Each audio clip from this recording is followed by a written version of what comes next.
Hey guys, Michael Hyatt here. If you're watching the replay of this live broadcast, thanks for watching. You can still give me hearts just by tapping on the screen. It's a way to show applause, your appreciation, or your agreement with what I have to say.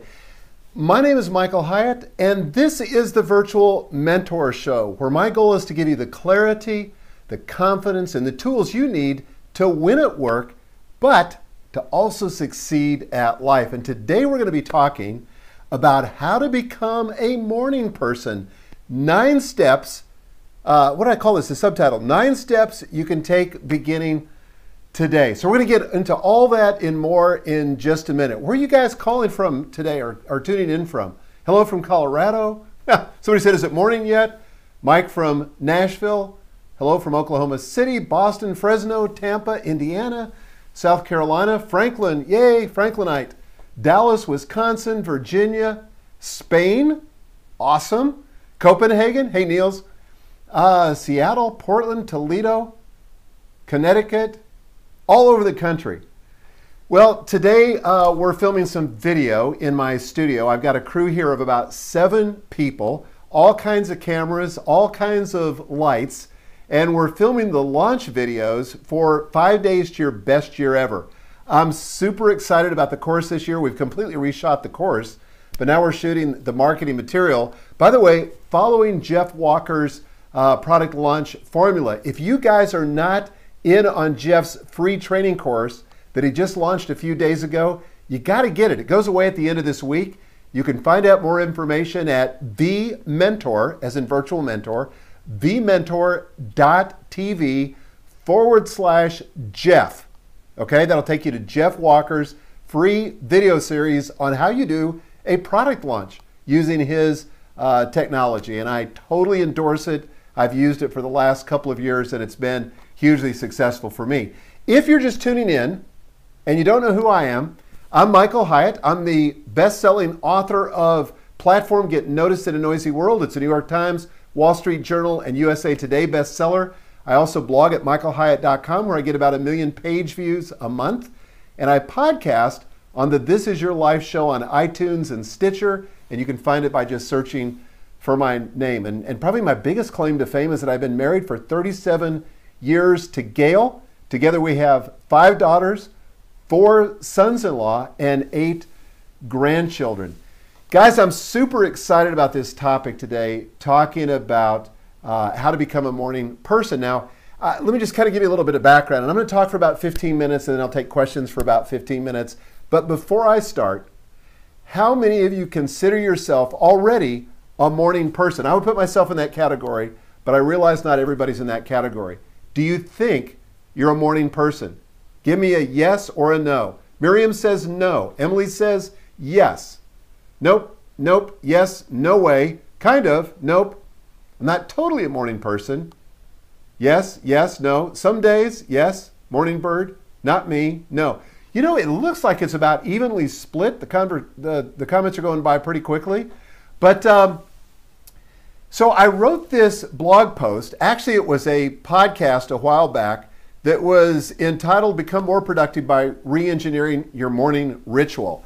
And you can find that podcast. I'd encourage you to listen to it because it's really all about becoming intentional with engineering what you do in the morning, okay? Because for many people, this could be a very productive time.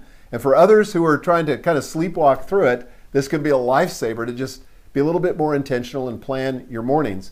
So I did a podcast on this. You can find this at thementor.tv, virtual mentor, like thementor.tv/morning, and then the Roman numeral 2.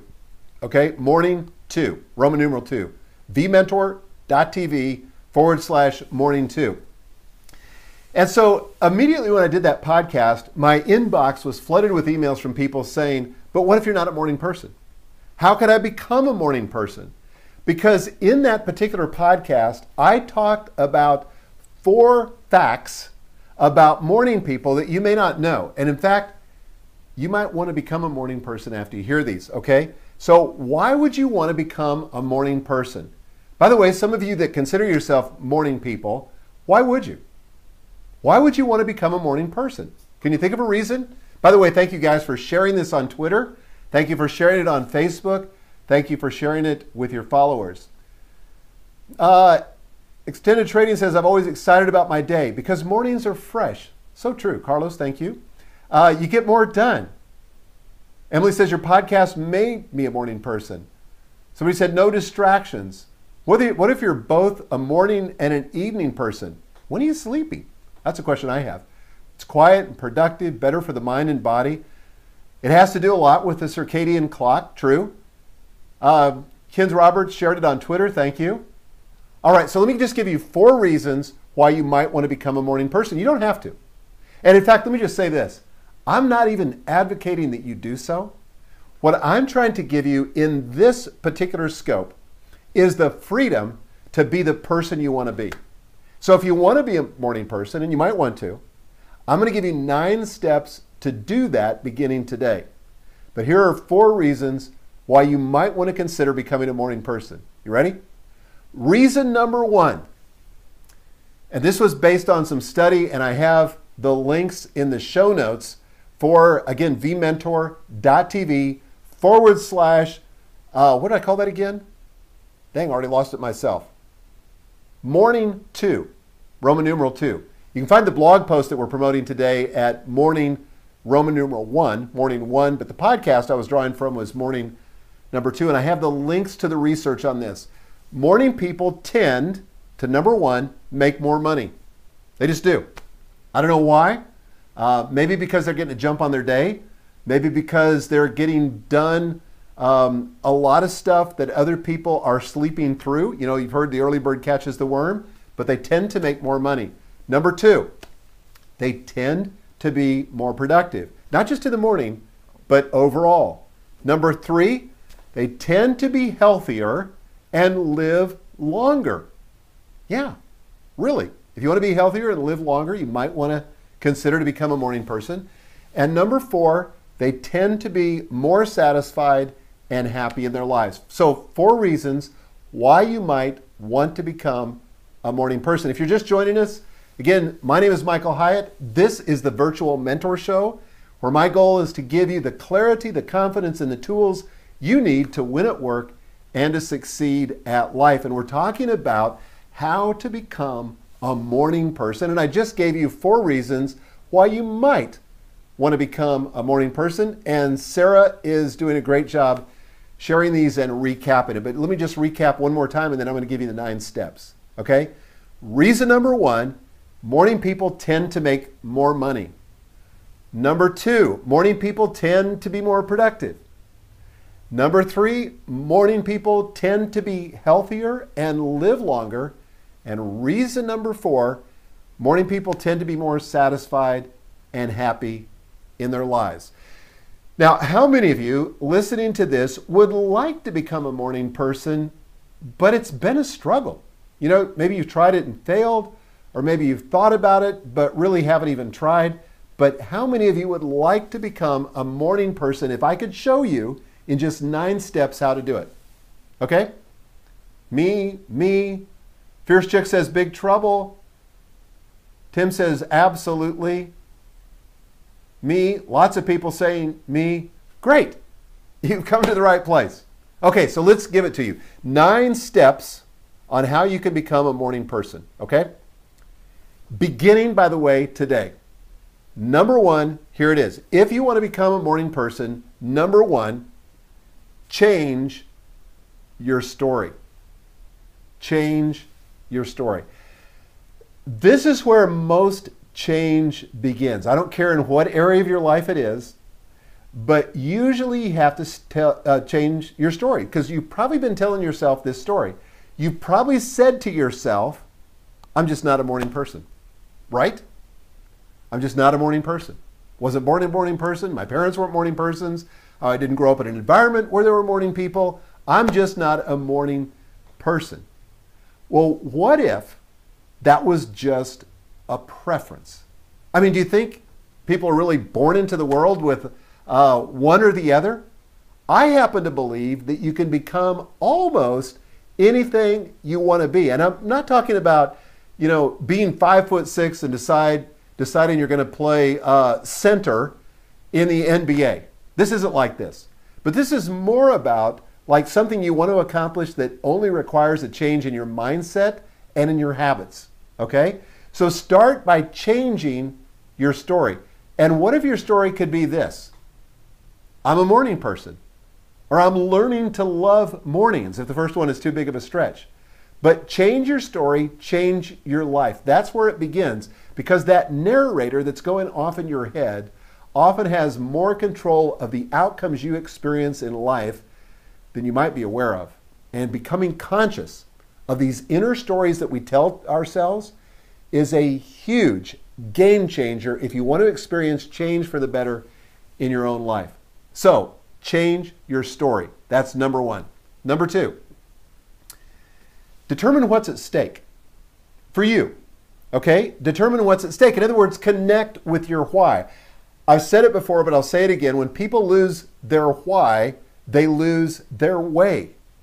And so connecting with your why. Literally, I want you to write down on a piece of paper, what would be the benefits? What would it make possible for you if you could become a morning person? You know, maybe you could get consistent for the first time in your spiritual life and personal growth. Maybe you could read more. Maybe you could work out at the gym every day, or just go for a walk every day. Maybe you could meditate. Maybe you could review your goals. Maybe you could connect with the things that are truly important with you. What would it make possible? I don't know what it is, but what would becoming a morning person make possible for you? I literally want you to write that on a page. And I want you to also write the flip side. What's really at stake? What happens if you don't become a morning person? You know, maybe you continue to drift through life and you end up at a destination you wouldn't have chosen because you're not being intentional. Again, if you decide you don't want to be a morning person and you're more productive in the evening, fine. No argument for me at all. All I'm saying is that a choice you're consciously choosing. I've already given you the benefits of being a morning person, and if you choose to be a morning person, you've got to connect with your why. So that's why step number 2 is determine what's at stake. Okay? So again, we're talking about the 9 steps to becoming a morning person starting today, and number 1 was change your story. Number 2 was determine what's at stake. And number 3, plan your sleep. Okay, get this. You're not going to become a morning person by accident. You know, you're not going to be able to continue to go to bed after midnight and get up early. Now, I happen to get up at 5 a.m.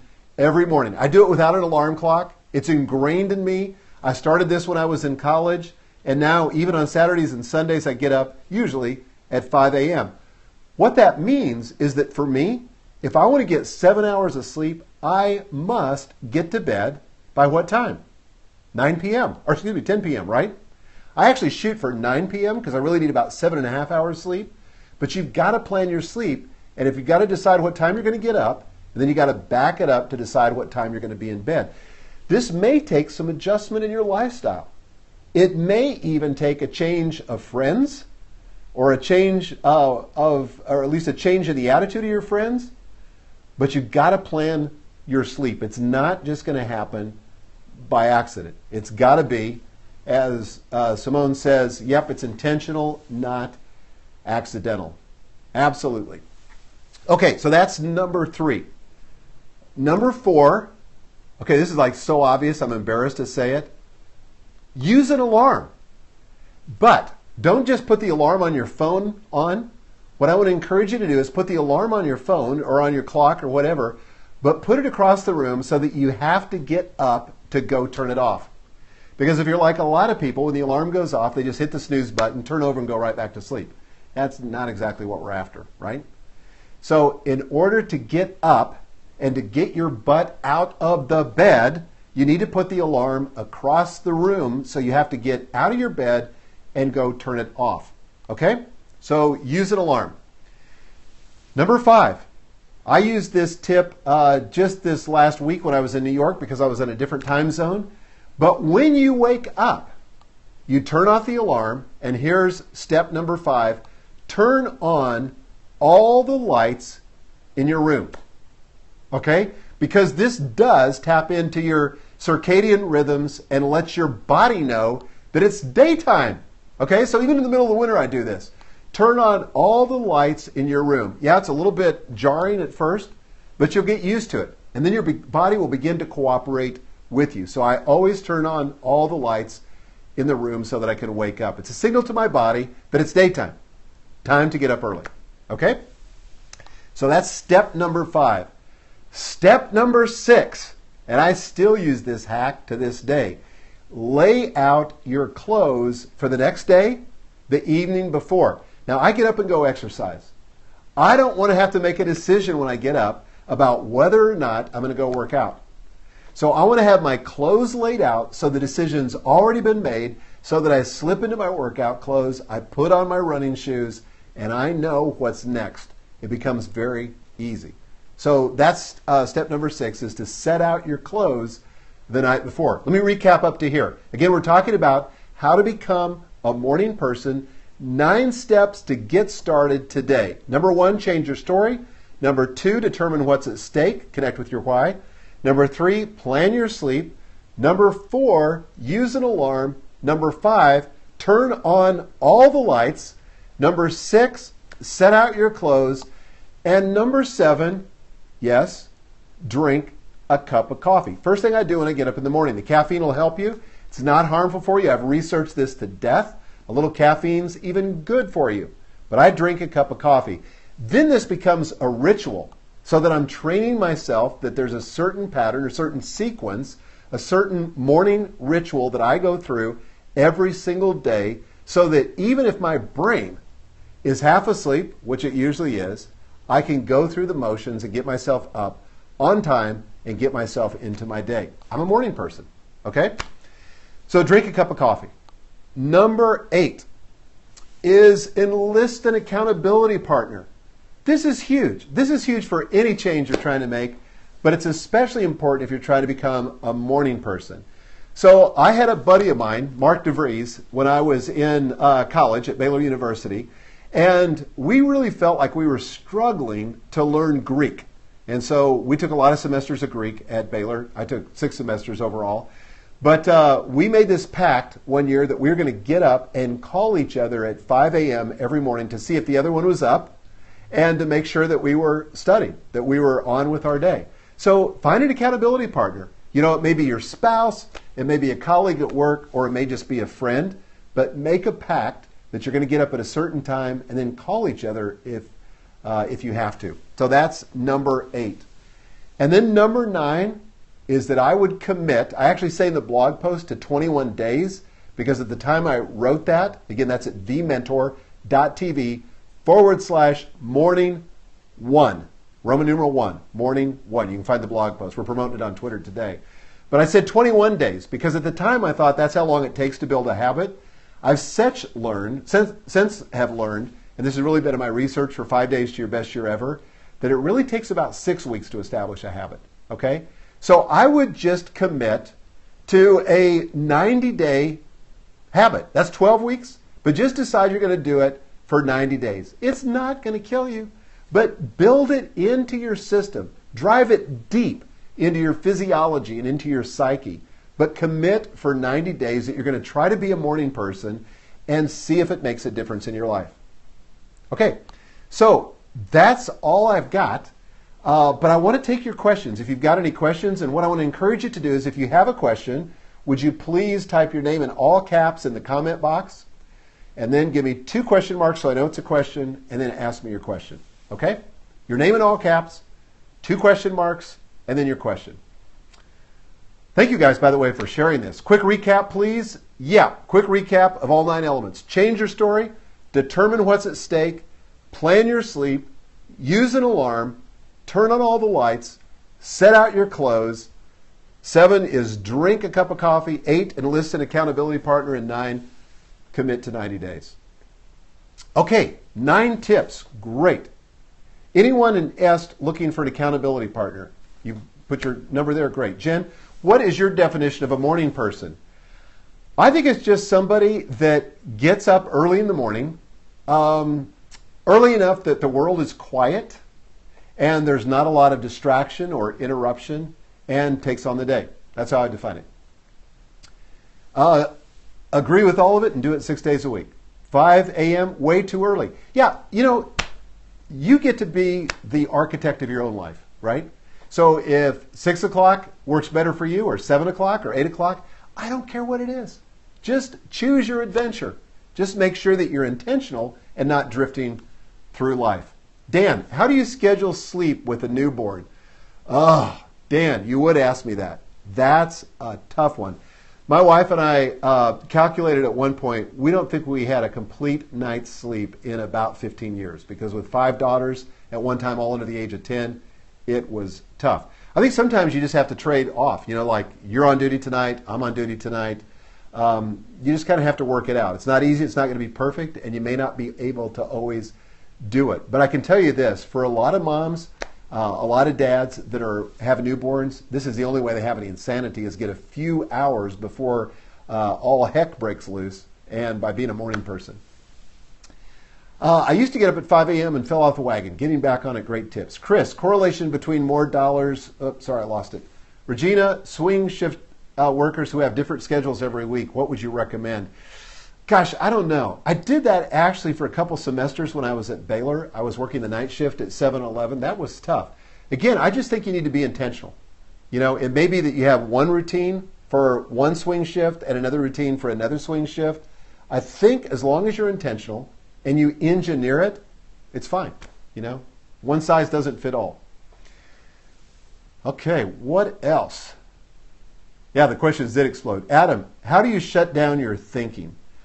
There's a whole process for that, Adam. How do you shut down your thinking? And if you'll look on my blog at michaelhyatt.com and search for night routine, I'll walk you through the process, because I have an overly active brain, but I give you some very practical suggestions on how I begin to shut down my night and get my thinking shut down.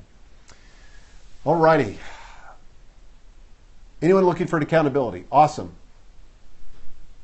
Shutting off the brain is hard to do. It's like the hardest thing I do. Kathy, are you a good napper? Absolutely. I take a nap almost, not quite, but almost every single day. Today we're doing this video shoot at my house, and so I got a bunch of guys here. I might be able to take a nap, not quite sure. We'll see. Yeah, anything else? Any other questions? Love naps. I do too. Sleep. Do you know how important sleep is for your body? I mean, it's important for your brain, it's important for your productivity, it's important for your focus, it's important for everything. Thank you. Somebody said, Michael, you're the best. How long do you nap? 20 minutes. No more, no less. Chris, correlation between more bucks and morning people. I don't know. I can't remember, to be honest. I looked at the research a while back, but it had to do with just kind of getting up and getting started, taking the initiative, designing your life, all the rest. Accountability, the Miracle Morning Face Group. Cool. I guess that's a Facebook group. Neat. Yep, that's my website, michaelhyatt.com. Jennifer, I need 8 to 8.5 hours sleep. Is this reasonable with twin 6-year-olds and working full time? I don't know, but if it's what you require, I think I would do my very best to try to figure out a way to do that. And again, it may mean taking turns with your spouse. I'm not sure. You guys are going to have to work out the details. Everybody's situation is different. I had my own issues trying to work this out. But again, the point I'm trying to make is be deliberate. Kathy, maybe correlation has to do with being in sync with the business world. Yeah. Keith, how much TV do you watch? Not very much. Sometimes I have it on in the background when I'm working, like on a news channel or whatever, but I don't watch hardly any TV. Sarah says, getting to see the sunrise is such a blessing. It is. Dan, is there an optimal time to wake up? Yeah, I think there is, for you, but it's probably not the same time as I wake up. Like, I think I was hearing Shalene Johnson the other day talk about her morning routine, and she gets up at about 4:45, and there was a period of time, a season in my life when I did that, but 5 a.m. seems to work best for me. Coulter, any advice for waking up early without disturbing the family? Yeah, I think if you can have a place where you can go and maybe just have one light on or something, or slip out of the room. I've done that before when Gail's still been sleeping. I'll just slip out of the room quietly, just walk quietly. So yeah, again, it just takes a little planning. Timothy, what was number 9? Commit to 90 days. That was number 9. Thanks, Timothy. All right, guys. Well, listen, I've got to get back to this video shoot, so I'm going to cut it a little bit short. I hope this has been helpful to you. I love being a morning person. It gives me a jump on the day, It enables me to plan, and I think it's one of the things that's enabled me to accomplish more and to enjoy it more. So I hope you guys have a great day. The rest of the day, as I always say, is a blank slate or a blank canvas. You can make it anything you want, and I hope you'll choose to make it a great day. You've got the agency, you've got the resources, hopefully you have the determination and the intention. Now go make it a great day. We'll see you tomorrow. Thanks.